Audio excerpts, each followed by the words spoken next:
Hello everyone. चलिए discuss कर लेते हैं हम कल के दिन यानी कि मंडे को कैसे ट्रेड कर सकते हैं और हमने लास्ट ट्रेडिंग सेशन में कैसे ट्रेड करने का प्लान किया था। ठीक है। सो देखिए, हमने हमारा एक एनालिसिस था कि अगर मार्केट गैप डाउन खुलती है इसके आसपास, तो ज़्यादा हमें थोड़ा-सा 1 घंटे वेट करना पड़ेगा और उसके बाद हम प्राइस एक्शन देखेंगे और उसके बाद ही हम ट्रेड लेंगे, है ना? ये हमारा लास्ट ट्रेडिंग सेशन में एक क्लियर कट डिस्कशन था। ओके, ठीक है। मार्केट में हमने ऑलमोस्ट बोल सकते हो कि 1 से डेढ़ घंटा वेट किया। मार्केट उसी पॉइंट पे वापस देखो ऊपर से ऊपर गई, फिर नीचे आ गई।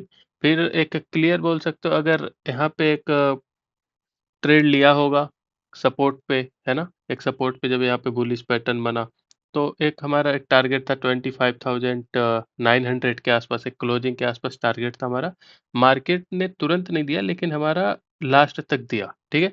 हमारा अगर एसएल यहाँ पे हिट हो गया हो तो ठीक है, बट अगर यहाँ पे एग्जिट कर लिया हो, वो भी ठीक है, ठीक है? सो ये एक ट्रेड हमें मिल सकता था। बाकी एक एनालिसिस गैप डाउन में ही ये था कि अगर मार्केट में बुलिश सिनेरियो बनता है 750 725 के आसपास और दिन भर साइडवेज रहता है, तो हमारा एक बुलिश पैटर्न अगर बनता है तो हमारा एक क्लोजिंग तक टारगेट हो सकता है, क्योंकि मार्केट में जनरली चांसेस मैंने बताया भी था कि बहुत ज़्यादा चांसेस है कि क्लोजिंग के आसपास ही क्लोज करे, ठीक है? पिछले दिन के क्लोजिंग के पास, ठीक है? अगर गैप डाउन खुलती है तो।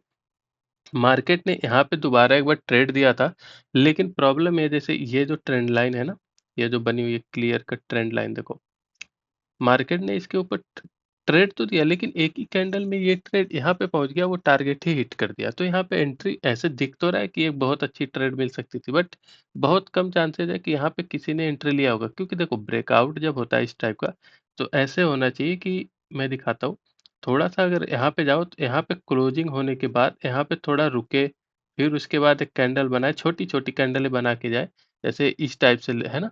इस टाइप से अगर यहाँ पे मान लो ब्रेकआउट दिया, फिर उसके बाद छोटी-छोटी कैंडलें बना के जाता है, तो वो एक अच्छा ट्रेड होता है, ना कि इस टाइप का ट्रेड हमारे लिए अच्छा होता है, ठीक है? सो ये हमारा पिछले दिन का एनालिसिस था। ये अगर आपने किसी ने ट्रेड लिया होगा तो ये बहुत अच्छा प्रॉफ़िट यहाँ पे मिला होगा। हालाँकि मुझे नहीं लगता कि ये ट्रेड कोई पकड़ पाया होगा, पर्सनली मैं तो नहीं पकड़ पाता, ठीक है? अब देख लेते हैं कि हमारा कल का यानी कि मंडे को कैसे हम ट्रेड कर सकते हैं, ठीक है? सो देखो, 2 लाइनें हमें ड्रॉ करनी है कल के दिन। थोड़ी-सी बहुत बोल सकते हो कि बड़ी रेंज होगी कल का, क्योंकि मुझे पर्सनली ऐसा लगता है कि मार्केट इसी रेंज के बीच में ही क्लोज़ करने के चांसेस हैं थोड़े से, ठीक है? सो एक हो गया ये और एक हो गया 700 के आसपास, 705 का मान लो ये। ये 2 लाइनें होगी, ठीक है? अब देखो मार्केट में 3 तरीके के सिनेरियो बन सकते हैं कल के दिन, अगर मार्केट फ्लैट खुले या गैप अप खुले या गैप डाउन खुले, राइट?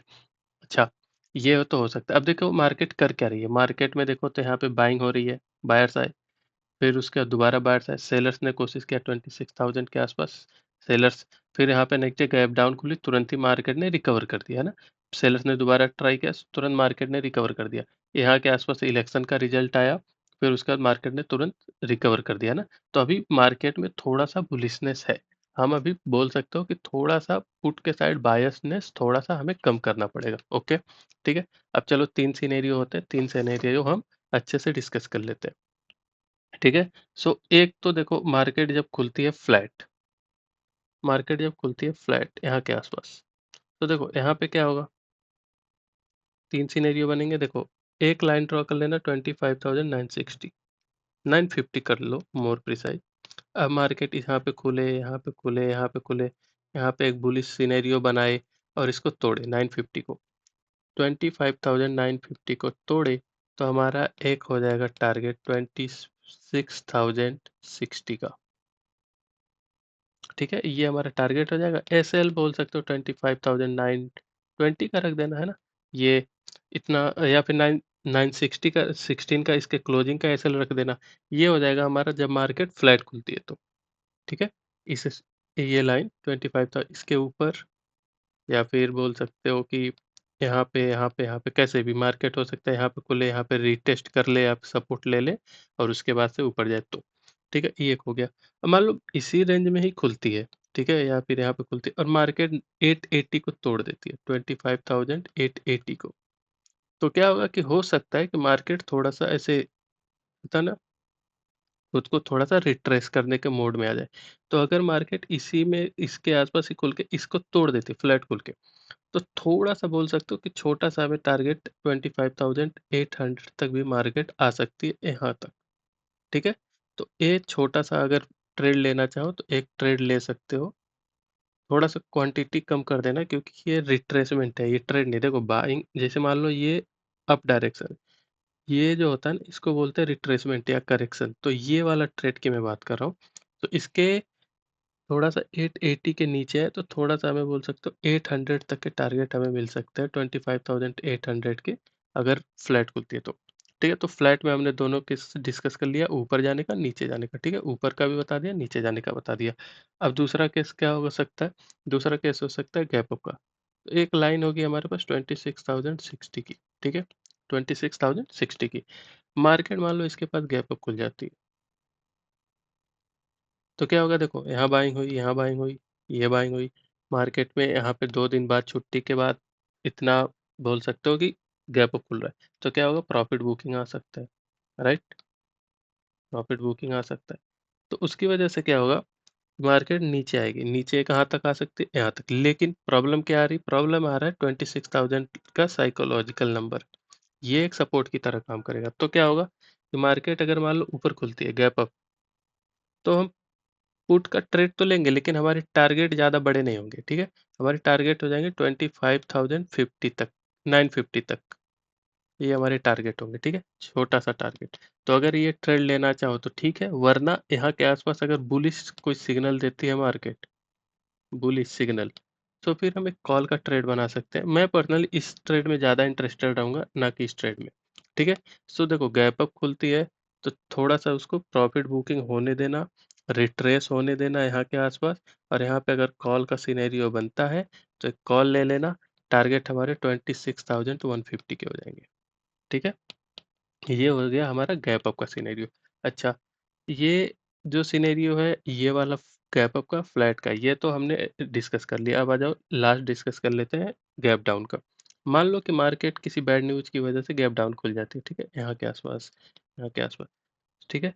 सो एक हमने लाइन यहाँ पे ड्रॉ करी थी 25,705 का, राइट? देखो इस प्राइस पॉइंट के ऊपर मार्केट हमेशा ट्राई करेगा ऊपर ही जाने का, ठीक है? इसके नीचे क्या होगा, ये जितने भी बायर्स हैं ये सारे अपना बोल सकते हो एसएल कटेगा तो ये भागेंगे, ठीक है? सो हम उसके ऊपर थोड़ा सा प्राइस एक्शन देखेंगे, हम वेट करेंगे गैप डाउन खुलने पे, प्राइस एक्शन देखेंगे जैसे लास्ट ट्रेडिंग सेशन में हमने देखा, और उसके बाद अगर हमारा प्राइस एक्शन बुलिश बनता है, ठीक है, तो हमारा एक ट्रेड बन जाएगा ऊपर की तरफ, ठीक है? अब ये ट्रेड का टारगेट क्या होगा, देखो टारगेट अगर इस रेंज में कहीं भी खुलता है तो टारगेट हमारे 26,000 ही होंगे। इसके ऊपर ही मार्केट, अगर इस एरिया में कहीं भी बोल सकते हो कि एंट्री मिलती है तो टारगेट हमारे इसके ऊपर ही होंगे। तो ये हमारा गैप डाउन का सिनेरियो हो गया। तो ये पूरा का पूरा सिनेरियो रहने वाला है कल का, मंडे का दिन।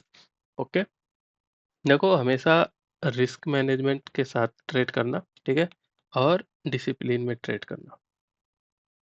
डिसिप्लिन इज मस्ट, ये होना चाहिए। और एक या मैक्स दो एसएल, ठीक है? इससे ज़्यादा नहीं, ठीक है? देखो अब जैसे यहाँ पे भी हमने एनालिसिस किया था, अगर मान लो यहाँ पे किसी ने ट्रेड लिया तो एक तो ट्रेड हमें तुरंत मिल गई थी, ठीक है? किसी ने एग्जिट कर दिया, कोई बात नहीं। अच्छा, दूसरा एक हमारा एक फ्लैट का भी सिनेरियो वाला क्या था, 25,850 के नीचे मार्केट निकलती है तो हमारा एक पुट का सिनेरियो बनेगा, उसमें भी एक ट्रेड बन सकती थी।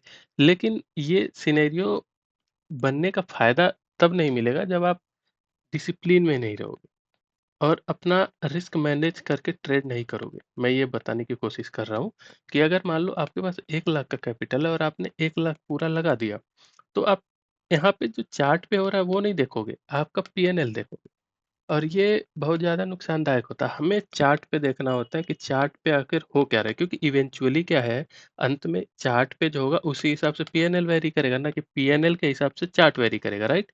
तो हमें अपने आप को देखो, जब रिस्क मैनेज कर लोगे सो क्या होगा, रिस्क मैनेज कर लोगे तो पीएनएल में जो होगा उससे तुम्हें इम्पैक्ट नहीं पड़ेगा। उसके बाद जब माइंड यहाँ से जब फ्री हो जाएगा तो तुम अपना फोकस चार्ट पे ला पाओगे, और जब चार्ट देखोगे तो तुम्हें दिखेगा कि मार्केट का एक्शन क्या है।